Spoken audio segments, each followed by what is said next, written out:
Om Namo Bhagavate Vasudevaya. Om Namo Bhagavate Vasudevaya.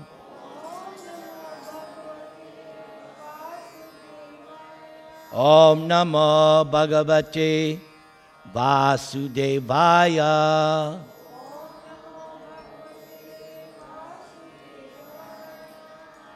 I'm going to read to you a verse from the Srimad Bhagavatam,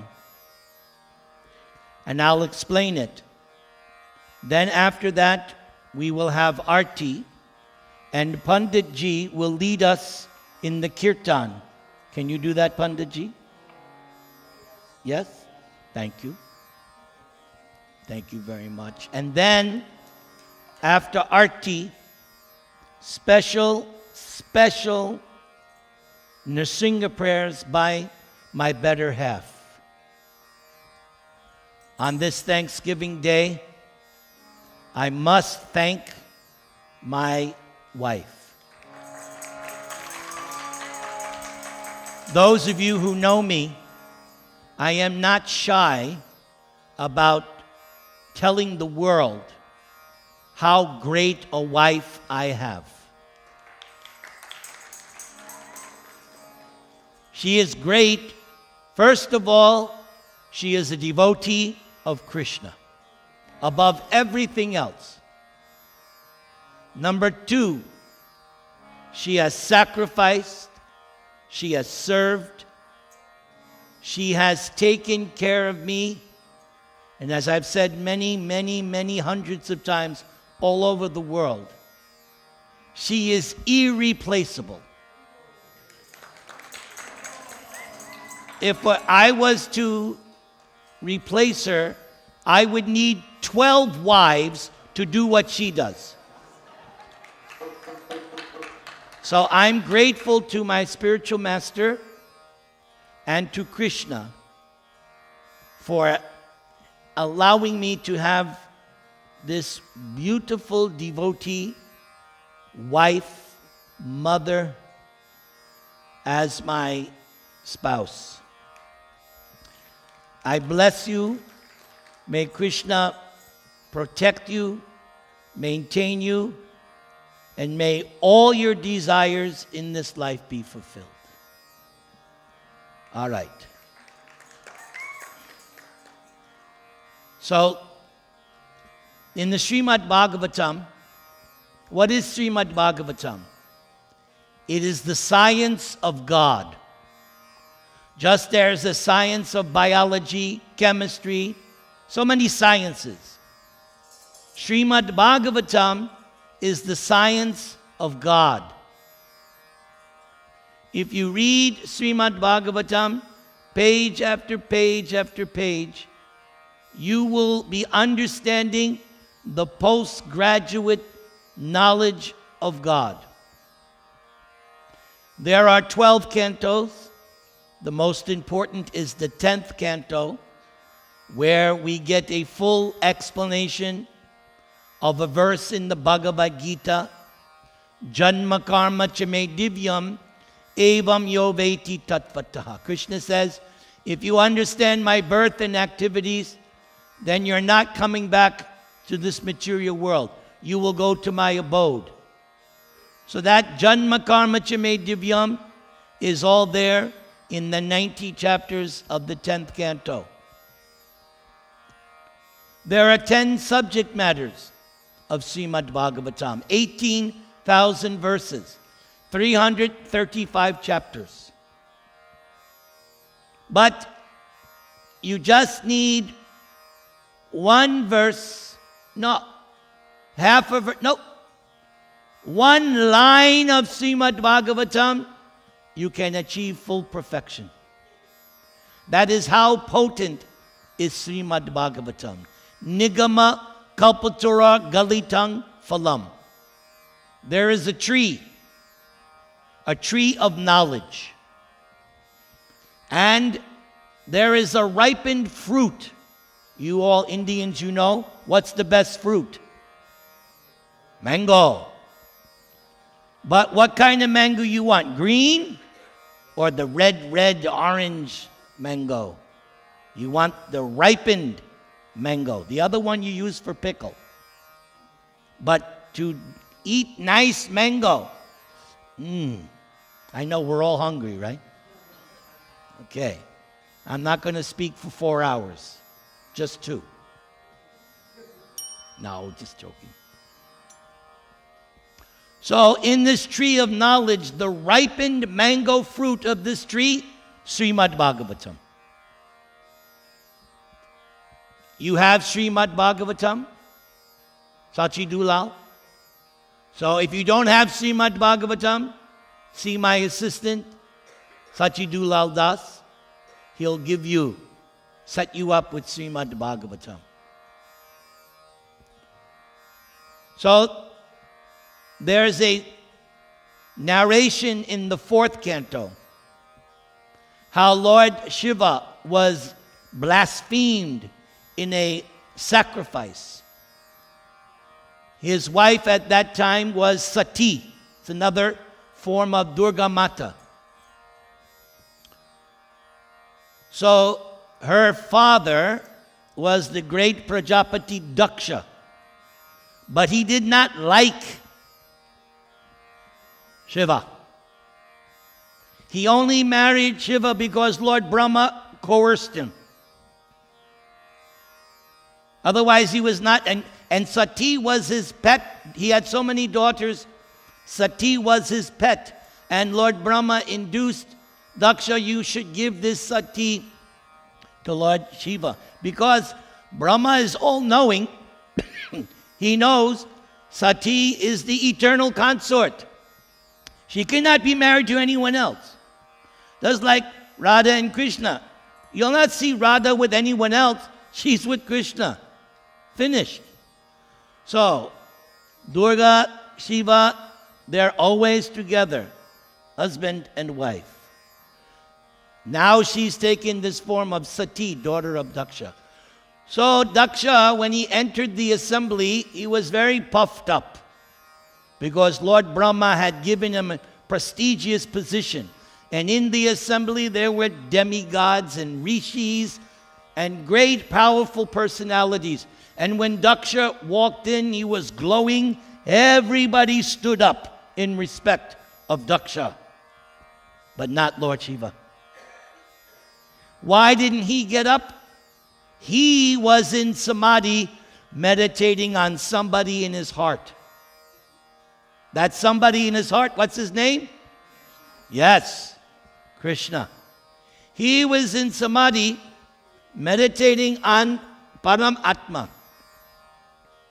So he did not even notice that Daksha had arrived. When Daksha saw that his son-in-law did not stand up to receive him, fathers-in-law, they know how they are. Men, we sometimes have a problem. Men, what is that problem? Ego. Of course, not you. The president, yeah, that guy. Anyway, Daksha became very angry that his son-in-law did not stand up. He cannot understand who is Lord Shiva. He's thinking that this, and way he sees this person with ashes and not very aristocratic. He lives under a tree and he's always cavorting with ghosts and hobgoblins. And he's just viewing Shiva from external point of view. And Daksha is very aristocratic Brahman, very aristocratic. The finest clothes, jewelry, flashing. So he blasphemed Lord Shiva in front of everyone. And the followers of Lord Shiva, they started to get angry. So there was cursing and counting cursing. The followers of Daksha and the followers of Shiva, they were retaliating, tit for tat. While all this is going on, Lord Shiva remained silent. He did not say anything. He came out of samadhi. But he did not say anything. He just sat, walked away. Later on, there was a big ruckus at another sacrifice. Daksha lost his head. After this, the sacrifice was again reinstituted because the demigods went to Lord Brahma, and Lord Brahma advised them, your sacrifice was not successful because you blasphemed the great devotee Lord Shiva. So Lord Brahma told all the demigods and rishis, you go to Lord Shiva, you beg forgiveness. So they all followed the instruction of Lord Shiva. And Daksha was brought back to life because there was an animal being sacrificed, a goat. So they took the head of the goat and put it on the dead body of Daksha. He came back to life, all by the grace of Lord Shiva. He's that powerful. All powerful. So Daksha, when he came back to life, he offered prayers to Lord Shiva, saying how great you are, that even though I blasphemed you, you remain silent. So after everything was set up, the sacrifice was performed once again. And because the sacrifice was done properly, Lord Shiva had forgiven the demigods. Out from the sacrificial arena came Lord Narayan. Everybody say, Lord Narayan appeared. I don't know about you. I've been to hundreds of yagyas. All we get is ash. We don't see Lord Narayan appearing. That's because this is Kali Yuga. There's only one yagya recommended for Kali Yuga. Sankirtan, what you're doing right now. This is the recommended sacrifice for this age. Chanting the glories of Krishna. Sankirtan. The exact line, Yagyai Sankirtana Prayar Yajantihi Sumedasa. So this verse says, who will do this Sankirtan? Sumedasa. Those who are very, very intelligent. So I have to think that you're all intelligent because you have agreed to perform Sankirtan. I applaud you. Beautiful. Because if you didn't like Sankirtan, you would have left a long time ago. But you stayed. Yeah, some of you came late. I won't hold it against you. But you're still here. Good. Those who perform Sankirtan are glorious. So when Lord Narayan appeared out of the sacrificial fire, all the different categories of demigods, there's various categories. All kinds of Brahmins and demigods, one by one, offered prayers to Lord Narayan. Brahma prayed, Lord Shiva prayed, Indra, Chandra, the Bhrigu, Muni, all these, one by one, they all offered prayers. So there's one prayer that I picked out for today. If you're ready to hear, say Hare Krishna. Hare Krishna. So listen now. Dear Lord, this human form of body is meant for attaining the highest perfectional objective. But impelled by your external energy, the living entity misidentifies with one's body and identifies with the material energy, thus being influenced by Maya.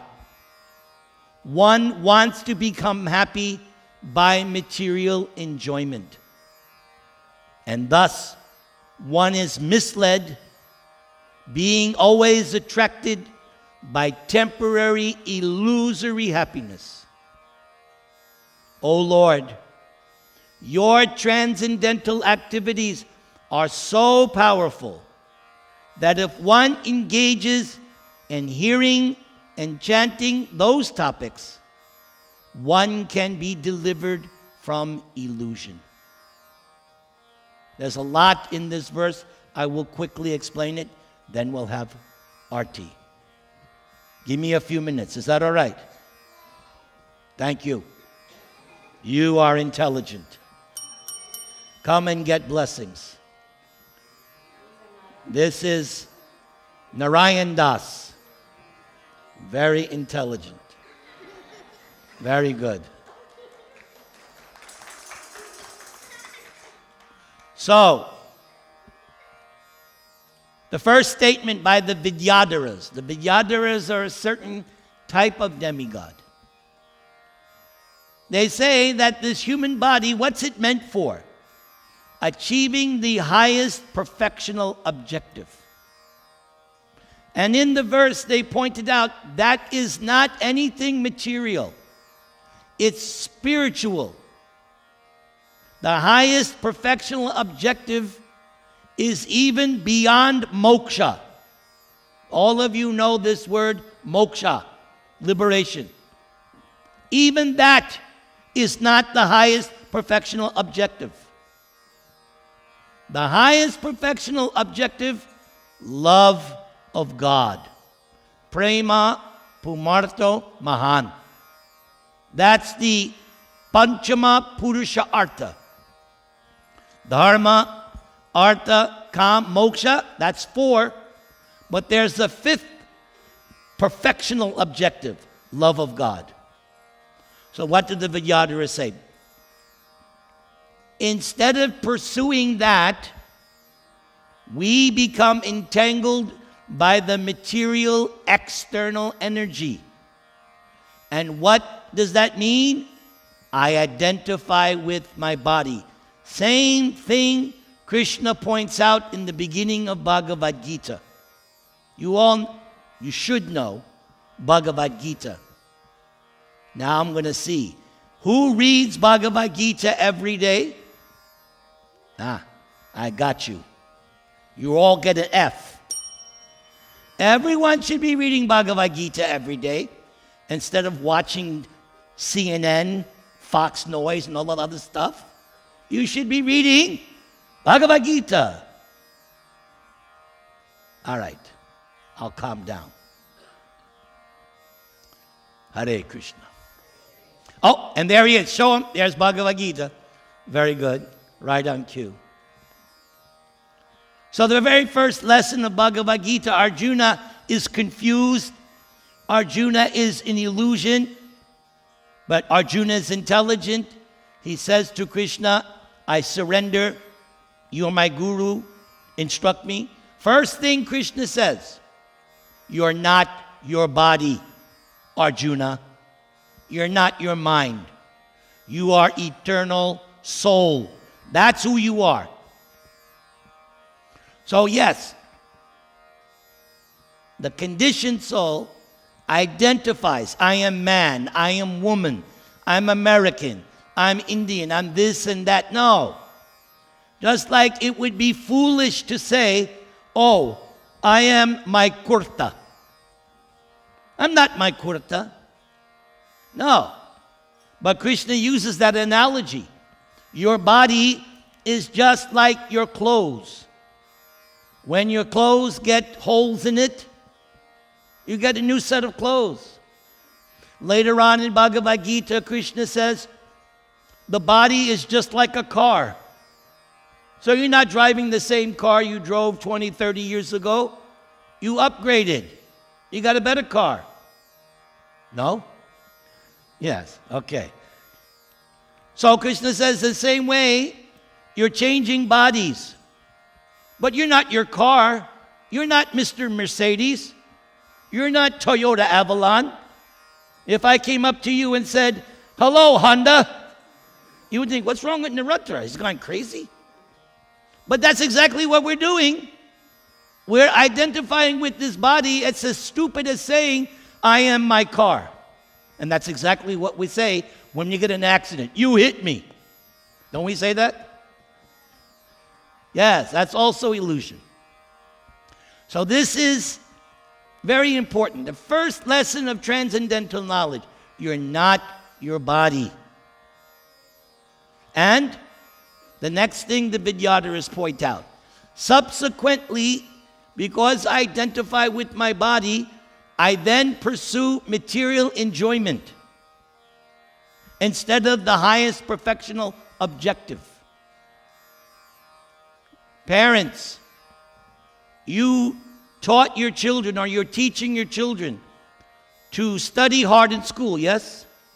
You want your children to do good in school because you know if they don't apply themselves, they're not going to get good life. You parent, I know you Indian parents very well. Been doing this for a long time. You stress with your children, study hard. Don't be lazy. Don't waste your time on the video games. Study. Do your homework. Right, because there's a higher purpose. So the same way, the conditioned souls, they're wasting their time pursuing sense gratification when they should pursue this highest perfectional objective love of God. Now, according to Bhagavad Gita, even if you pursue material enjoyment, it's temporary and limited. It doesn't last. It comes and goes. And the so-called enjoyment is here today, gone tomorrow. It doesn't last. Spiritual happiness is ever increasing. Ever increasing, step by step. Those of you who are regularly chanting on bead, do we have beads? No beads today? Everyone should have one of these. My best, this is my, next to my wife, this is my best friend. Right here. This is my best friend. Because this is going to give me a taste of the highest happiness. Let's chant one time together, everybody. Hare Krishna. Come on. Like you mean it.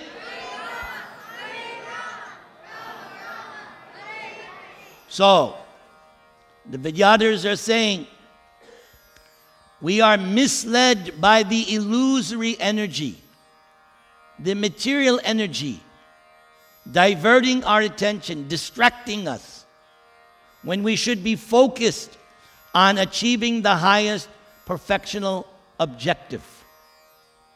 So the Vidyadharas say, your transcendental activities are so powerful.